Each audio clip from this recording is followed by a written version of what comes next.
നമസ്കാരം, ഞാൻ ഡോക്ടർ മനോജ് അയ്യപ്പത്ത്, എറണാകുളത്ത് സർജിക്കൽ ഗ്യാസ്ട്രോളജിസ്റ്റ് ആയിട്ട് വർക്ക് ചെയ്യുന്നു. ഞാൻ ഇന്ന് നിങ്ങളോട് സംസാരിക്കാൻ പോകുന്നത് ബിലിയറി പാൻക്രിയാറ്റൈറ്റിസ് എന്ന് പറയുന്ന ഒരു അവസ്ഥയാണ്. പാൻക്രിയാറ്റൈറ്റിസ് എല്ലാവർക്കും അറിയാം, ആഗ്നേയ ഗ്രന്ഥിയിൽ വരുന്ന നീർക്കെട്ടാണ് പാൻക്രിയാറ്റൈറ്റിസ്. സോ എന്താണ് ഈ ബിലിയറി പാൻക്രിയാറ്റൈറ്റിസ്, അതിന്റെ പ്രശ്നങ്ങൾ എന്താണ്, അത് എങ്ങനെയാണ് വരുന്നത്, ഇതെല്ലാം നമുക്ക് നോക്കാം. ബിലിയറി പാൻക്രിയാറ്റൈറ്റിസ് ആസ് സച്ച് വരുന്നത് പിത്തസഞ്ചിയിലെ കല്ല് പിത്തസഞ്ചിയിൽ നിന്ന് പുറത്ത് ചാടി പിത്തനാളി വഴി താഴെ വന്ന് പാൻക്രിയാറ്റിക് നാളിക്ക് തടസ്സം വരുത്തുമ്പോൾ പാൻക്രിയാറ്റിക് ജ്യൂസ്, അതായത് ഈ ആഗ്നേയ ഗ്രന്ഥിയിൽ നിന്ന് വരുന്ന നീര് പുറത്തു പോവാതെ ആ പാൻക്രിയാറ്റിക് ഗ്രന്ഥിയിൽ കെട്ടിക്കിടന്ന് പാൻക്രിയാസ് നശിക്കുന്ന ഒരു അവസ്ഥയാണ് ബിലിയറി പാൻക്രിയാറ്റൈറ്റിസ്. വളരെ അധികം ഭയപ്പെടേണ്ട ഒരു അവസ്ഥയാണ് ഈ ബിലിയറി പാൻക്രിയാറ്റൈറ്റിസ്. സോ ഇനി നമുക്ക് നോക്കാം ഇത് ആർക്കെല്ലാം വരും, എങ്ങനെയാണ് ഇത് വരുന്നത്. സാധാരണഗതിയിൽ പിത്തസഞ്ചിയിൽ ഒരു കല്ല് കണ്ടാൽ അത് അൾട്രാസൗണ്ട് സ്കാൻ, അതായത് വയറിന്റെ സ്കാൻ ചെയ്യുമ്പോഴാണ് നമ്മൾ ഇത് കണ്ടുപിടിക്കുന്നത്. ഒരു ലക്ഷണവുമില്ലാതെ വേറെ എന്തെങ്കിലും അസുഖത്തിന് വേണ്ടി നമ്മൾ സ്കാൻ ചെയ്യുമ്പോൾ കാണുന്ന കല്ലാണെങ്കിൽ അതിനെ എസിംപ്റ്റമാറ്റിക് സ്റ്റോൺസ്, അതായത് സിംറ്റംസ്, ലക്ഷണങ്ങളൊന്നും പ്രകടിപ്പിക്കാത്ത സ്റ്റോൺസ്, അങ്ങനെ വരുന്ന പിത്തസഞ്ചിയെ നമ്മൾ ഓപ്പറേഷൻ ചെയ്യാറില്ല. അതേസമയം ബിലിയറി കോളിക്, അതായത് പിത്തസഞ്ചിയിൽ ഇരിക്കുന്ന ഈ കല്ല് അതിന്റെ ലക്ഷണങ്ങൾ ആരംഭിക്കുമ്പോൾ ആദ്യത്തെ ലക്ഷണത്തിൽ തന്നെ നമ്മളത് ഈ പിത്തസഞ്ചിയോടെ ചേർത്ത പിത്തക്കല്ല് എടുത്ത് കീഹോളിൽ കൂടെ എടുത്ത് മാറ്റുന്നതാണ് ഏറ്റവും അഭികാമ്യം. അതിനെ ബിലിയറി കോളിക് എന്ന് പറയും. അത് എങ്ങനെ രോഗിക്ക് വരും? വലത്ത് ഭാഗത്ത് വേദനയോ ഗ്യാസ് മൂലം വയറിങ്ങനെ സ്തംഭിക്കുകയോ അത് ആ വയറുവേദന പുറകിലേക്ക്, നമ്മളുടെ പുറത്തേക്ക് അത് വ്യാപിക്കുകയോ ചെയ്ത് അതിനോടനുബന്ധിച്ച് ഛർദിയും വിശപ്പില്ലായ്മയും വരുന്ന ഒരു അവസ്ഥയാണ് ബിലിയറി കോളിക്. അത് സാധാരണഗതിയിൽ 1 മണിക്കൂറിന് മേലെ അത് നിലനിൽക്കാറില്ല. അപ്പൊ ആൾക്കാർ പറയും വയറുവേദന വന്നു, അസഹ്യമായ വയറുവേദന വന്നു, ജീരക വെള്ളം കുടിച്ചു, ഇഞ്ചിനീര് കുടിച്ചു, അപ്പൊ മാറിപ്പോയി. അത് ആക്ച്വലി അങ്ങനെ വലതുഭാഗത്ത് വേദന അല്ലെങ്കിൽ ഈ നെഞ്ചിന്റെ കൂമ്പിന് ഭാഗത്ത് വേദന, ഛർദിയോടുകൂടെ വേദന വരികയാണെങ്കിൽ എപ്പോൾ, എസ്പെഷ്യലി 40-45 വയസ്സ് കഴിഞ്ഞ സ്ത്രീകളാണെങ്കിൽ ഒരു അൾട്രാസൗണ്ട് സ്കാൻ ചെയ്ത് നോക്കുന്നത് ഏറ്റവും അഭികാമ്യമാണ്. അത് കുറച്ച് വണ്ണമുള്ളവരാണെങ്കിൽ പ്രത്യേകിച്ചും. സോ അതിൽ നമുക്ക് ഈ പിത്തസഞ്ചിയിലെ കല്ലുണ്ടെങ്കിൽ നമുക്കത് കണ്ടുപിടിക്കാം. സോ ഒരു ചുരുക്കം ചില പേഷ്യന്റുകളിൽ ഈ കല്ല് ആ പിത്തസഞ്ചിയിൽ നിന്ന് പിത്തക്കുഴൽ വഴി പുറത്തേക്ക്, മെയിൻ പിത്തക്കുഴലിലേക്ക്, പിത്തനാളി വഴി പുറത്തേക്ക് മെയിൻ പിത്തക്കുഴലിലേക്ക് വന്ന് അവിടെ തടസ്സം വരുത്തുമ്പോൾ 2 തരത്തില് 3 തരത്തിലും അത് പ്രസന്റ് ചെയ്യാം. ചിലപ്പോൾ അത് ആ പിത്തക്കുഴലിനെ മാത്രം തടസ്സം വരുത്തുമ്പോൾ അവർക്ക് മഞ്ഞപ്പിത്തമായിട്ട് പ്രസന്റ് ചെയ്യാം. ചിലർക്ക് ആ കല്ല് കുറച്ചും കൂടെ താഴെ ഇറങ്ങി പാൻക്രിയാറ്റിക് നാളിക്ക് വന്ന് തടസ്സം വരുത്തുമ്പോഴാണ് ഈ പാൻക്രിയാറ്റൈറ്റിസ് എന്ന് പറയുന്ന, ബിലിയറി പാൻക്രിയാറ്റൈറ്റിസ് എന്ന് പറയുന്ന ഈ അവസ്ഥ വരുന്നത്. അപ്പോൾ അതിനോടനുബന്ധിച്ച് ചിലർക്ക് മഞ്ഞപ്പിത്തവും ബാക്കിയുള്ള പ്രശ്നങ്ങളും വരാം. നമുക്ക് ഈ വക രോഗികൾ എങ്ങനെ പ്രതികരിക്കുന്നു, എങ്ങനെയാണ് അവരുടെ ഫ്യൂച്ചർ എന്ന് നമുക്ക് നോക്കാം. അപ്പം സാധാരണഗതിയിൽ മിക്കവാറും രോഗികൾക്ക് ഇത് മൈൽഡ് അക്യൂട്ട് പാൻക്രിയാറ്റൈറ്റിസ്, അതായത് ഈ വേദന വരുന്നു, അത് 1 മണിക്കൂറിന് മേലെ അത് നീണ്ടു നിൽക്കുന്നു, നമുക്കത് ഉടനെ ആശുപത്രിയിലേക്ക് പോകേണ്ടി വരുന്നു. അസോസിയേറ്റഡ് അതോട് കൂടെ ചേർന്ന് ഛർദി, വയറ് സ്തംഭനം, വിശപ്പില്ലായ്മ, വയറ്റിൽ നിന്ന് താഴെ വഴി ഗ്യാസ് പോകുന്നില്ല, മലം പോകുന്നില്ല, അങ്ങനത്തെ അവസ്ഥയിൽ അത് ചിലപ്പോൾ അടുത്ത ആശുപത്രിയിലേക്ക് നമുക്ക് ഉടനെ തന്നെ എത്തിക്കേണ്ടി വരുന്നു. ആ സിറ്റുവേഷനിൽ നമ്മൾ അവിടെ ചെല്ലുമ്പോൾ നമ്മൾ ബ്ലഡ് ടെസ്റ്റുകൾ ചെയ്ത് നോക്കുമ്പോൾ നമുക്ക് ഏറ്റവും പ്രധാനമായി 2-3 ബ്ലഡ് ടെസ്റ്റ് ആണ്. ഒന്ന് ബ്ലഡ് കൗണ്ട്സ്, അതിൽ വെളുത്ത രക്താണുക്കളുടെ അളവ് ചിലപ്പോൾ കൂടിയേക്കാം. 2 ലിവർ ഫംഗ്ഷൻ ടെസ്റ്റ്, അതായത് ലിവറിന്റെ ഫംഗ്ഷൻ ടെസ്റ്റിൽ ഒരുപാട് ആൾട്ടറേഷൻസ്, അത് മാറ്റങ്ങൾ വരാം. അത് എൻസൈംസ് കൂടുതലായിരിക്കാം, ലിവർ എൻസൈംസ് എന്ന് പറയുന്നത് കൂടുതൽ SGOT SGPT കൂടുതലായിരിക്കാം. ചിലപ്പോൾ ജോണ്ടിസ് കണ്ടേക്കാം, അല്ലെങ്കിൽ ആൽക്കലൈൻ ഫോസ്ഫറ്റേസ് എന്ന് പറയുന്ന എൻസൈമിന്റെ ഒരു ഫ്രാക്ഷൻ ഉണ്ട്, അത് കൂടിയേക്കാം. സോ ഇങ്ങനെയെല്ലാം അതിൽ മാറ്റങ്ങൾ ഉണ്ടാവും. അങ്ങനെയുള്ള രോഗിയെ നമ്മൾ അൾട്രാസൗണ്ട് സ്കാനിന് സബ്മിറ്റ് ചെയ്യുമ്പോൾ പിത്തക്കുഴലിന്റെ വ്യാസം 5 മില്ലിമീറ്റർ ഡയമീറ്ററിന് മേലേക്ക് പോയി നമുക്ക് ചിലപ്പോൾ അത് ഒരു ഫൈൻഡിങ് കിട്ടും. അതിനോടനുബന്ധിച്ച് ശരീരത്തിൽ അമൈലേസ് എന്ന് പറയുന്ന പാൻക്രിയാസിൽ നിന്ന് പുറപ്പെടുവിക്കുന്ന ആ ഒരു എൻസൈം നമ്മൾ ടെസ്റ്റ് ചെയ്യുന്നു. സോ അമൈലേസ് എൻസൈമോ ലൈപ്പേസ് എൻസൈമോ സാധാരണ നോർമൽ അളവിനേക്കാൾ 3 ഇരട്ടി കൂടുതലാണെങ്കിൽ നമ്മൾ ഈ രോഗിക്ക് ബിലിയറി പാൻക്രിയാറ്റൈറ്റിസ് വന്നിരിക്കുന്നു എന്ന് നമ്മൾ നിശ്ചയപ്പെടുത്തുന്നു. സോ ആ ഇനീഷ്യൽ സെറ്റിംഗിൽ തന്നെ വളരെ ഗൗരവത്തോടെ കാണേണ്ടതായിട്ടുള്ള ഒരു അസുഖമാണ് ഈ ബിലിയറി പാൻക്രിയാറ്റൈറ്റിസ്. ഉടനെ തന്നെ രോഗിയെ നമ്മൾ മിക്കവാറും ICUയിലേക്കായിരിക്കും അഡ്മിഷൻ പോകുന്നത്. ഭക്ഷണം കഴിക്കാൻ കൊടുക്കില്ല, ചിലപ്പോൾ മൂക്കിൽ ഒരു ട്യൂബ് ഇട്ടേക്കാം. അത് കഴിഞ്ഞ് ബാക്കി അവയവങ്ങൾക്ക്, ഈ പാൻക്രിയാസിന് ഒരു പ്രശ്നമുണ്ട്. പാൻക്രിയാസിന്റെ ഏറ്റവും വലിയ പ്രത്യേകത പാൻക്രിയാറ്റിക് ജ്യൂസ് ആണ്. അതിൽ നിന്ന് വരുന്ന നീരാണ് മാംസത്തെയും കൊഴുപ്പിനെയും എല്ലാം ദഹിപ്പിക്കുന്നത്. സോ ഇത് രക്തത്തിൽ കലർന്നാൽ വളരെയധികം ശരീരം അതിനോട് പ്രതിപ്രവർത്തിക്കും. അത് എങ്ങനെ പ്രവർത്തിക്കും എന്ന് പോലും നമുക്ക് വലിയ നിശ്ചയം ഉണ്ടാവില്ല. സോ ഈ രോഗികളിൽ ഈ എൻസൈം ശരീരത്തിലേക്ക് രക്തം വഴി കലർന്നിട്ട് ബാക്കിയുള്ള അവയവങ്ങളിൽ, എസ്പെഷ്യലി കിഡ്നിയാണ് ഫസ്റ്റ് ഹിറ്റ്.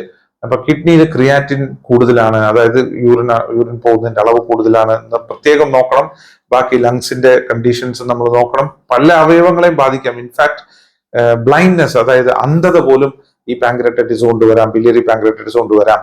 അപ്പം അതിന് ഫ്യൂസ്റ്റേഴ്സ് റെറ്റിനോപ്പതി എന്ന് പറയും. അത് ഈ റെറ്റിന എന്ന് പറയുന്ന ആ നേത്രപടലത്തിലേക്കുള്ള രക്തക്കുഴലിനെ ഇത് ചിലപ്പോൾ അടച്ചു കളയും. സോ അങ്ങനെ നമുക്ക് അക്യൂട്ട് പാൻക്രിയാറ്റൈറ്റിസിൽ ബ്ലൈൻഡ്നെസ് വരാം, അന്ധത വരാം.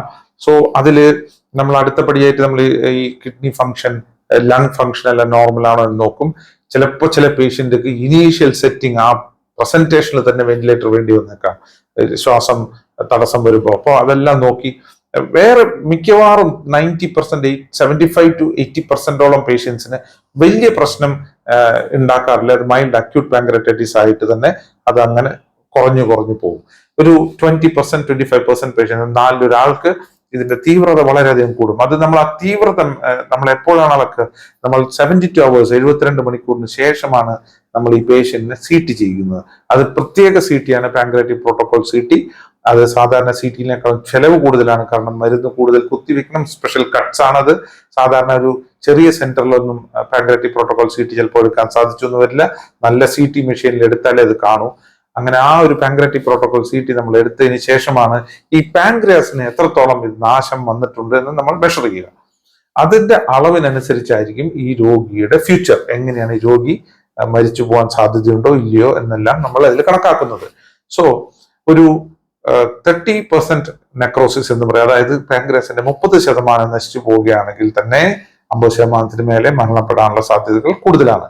സോ അങ്ങനെയുള്ള രോഗികളെ നമ്മൾ വളരെയധികം സൂക്ഷിച്ച് ICUയിൽ വെച്ച് വളരെ ശ്രദ്ധയോടെ വേണം നമ്മളത് ട്രീറ്റ് ചെയ്യാൻ. പിന്നെ അതിന്റെ മാനേജ്മെന്റ്, അതെങ്ങനെ അതിനുള്ള ബാക്കിയുള്ള ചികിത്സാ രീതികൾ വളരെ കോംപ്ലിക്കേറ്റഡ് ആണ്.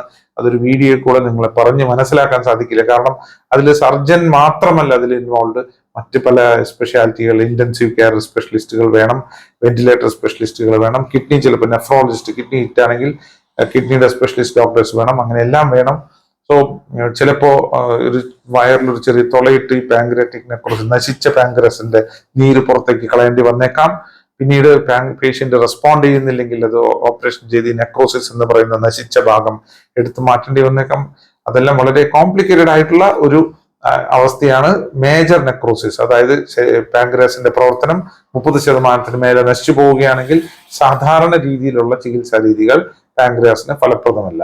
സോ അങ്ങനെ ഇല്ലാത്ത പേഷ്യന്റ്, മൈൽഡ് അക്യൂട്ട് പാൻക്രിയാറ്റൈറ്റിസ് എന്ന് പറയുന്ന ശരീരത്തിൽ വലിയ പ്രശ്നങ്ങളൊന്നും ഉണ്ടാക്കാത്ത ഒരു രോഗിയാണെങ്കിൽ 2-3 ദിവസം കഴിഞ്ഞ് നമ്മൾ ലിവർ ഫംഗ്ഷൻ ടെസ്റ്റ് റിപ്പീറ്റ് ചെയ്ത് നോക്കി, അമൈലേസ് നോക്കി, അത് താഴുന്നുണ്ട്, രോഗിയുടെ പൾസ് റേറ്റ് എല്ലാം നോർമലായി, വേറെ പ്രശ്നങ്ങളെല്ലാം ഇല്ലെങ്കിൽ ആ രോഗികളെ 3 ആഴ്ചയ്ക്കുള്ളിൽ ആ പിത്തസഞ്ചി നമ്മൾ എടുത്തു മാറ്റണം.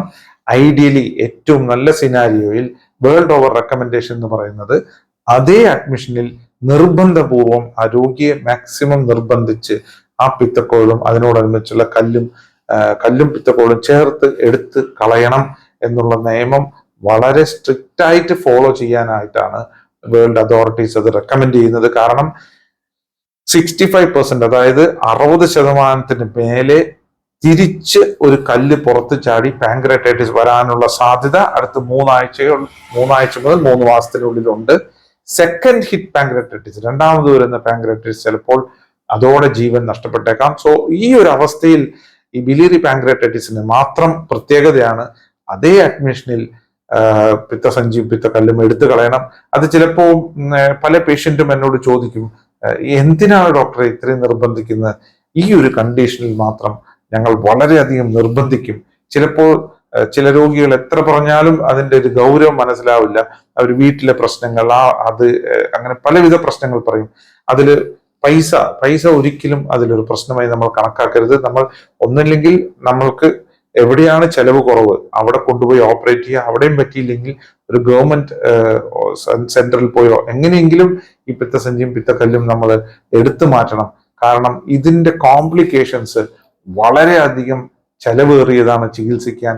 അപ്പം നമ്മൾ ഉദ്ദേശിക്കുന്ന ഒരു പിത്തസഞ്ചി ഓപ്പറേഷന് ഒരു 10 ഇരട്ടി മുതൽ 20 ഇരട്ടി ചെലവ് വരും ഒരു പാൻക്രിയാറ്റൈറ്റിസ്, ബിലിയറി പാൻക്രിയാറ്റൈറ്റിസ് രോഗിയെ ചികിത്സിച്ച് നോർമലാക്കാൻ, അത് ഭേദമാക്കാൻ. സോ അതുകൊണ്ട് ഒരു ബിലിയറി പാൻക്രിയാറ്റൈറ്റിസ് വരുന്ന രോഗികൾ ഒരു സർജിക്കൽ ഗ്യാസ്ട്രോന്ററോളജിസ്റ്റിനെ കാണിച്ച് അവരുടെ അഡ്വൈസസ് അതുപോലെ തന്നെ ചെയ്യേണ്ടത് വളരെ ഇമ്പോർട്ടൻ്റ് ആണ്. ഈ പിത്തസഞ്ചിയിൽ വരുന്ന കല്ലിൽ ഏറ്റവും ഡേഞ്ചറസ് ആയിട്ടുള്ള ഒരു കോംപ്ലിക്കേഷൻ ഒന്നാണ് ബിലിയറി പാൻക്രിയാറ്റൈറ്റിസ്. അത് എല്ലാവർക്കും വരുന്നതല്ല, വന്നവർ ഡോക്ടേഴ്സിന്റെ നിർദ്ദേശം കൃത്യമായി അനുസരിക്കേണ്ടതാണ്. ഈ വീഡിയോ നിങ്ങൾക്ക് ഇഷ്ടപ്പെട്ടെങ്കിൽ അത് ലൈക്ക് ചെയ്യുക, പിന്നെ നിങ്ങളുടെ ഫ്രണ്ട്സും ഫാമിലിയായി ഷെയർ ചെയ്യുക, പിന്നെ ഞങ്ങളുടെ ചാനൽ സബ്സ്ക്രൈബ് ചെയ്താൽ ഇതുപോലെ ഹെൽത്ത് വീഡിയോസ് നിങ്ങൾക്ക് കിട്ടും. ഞങ്ങൾ ഗ്യാസ്ട്രോ ഹെൽത്ത് മാത്രമാണ് നമ്മൾ ചെയ്യുന്നത്. അതിനുവേണ്ടി പുതിയ വീഡിയോസ് വരുമ്പോൾ നിങ്ങൾക്കത് ലഭിക്കുന്നതാണ്. So please like, share and subscribe.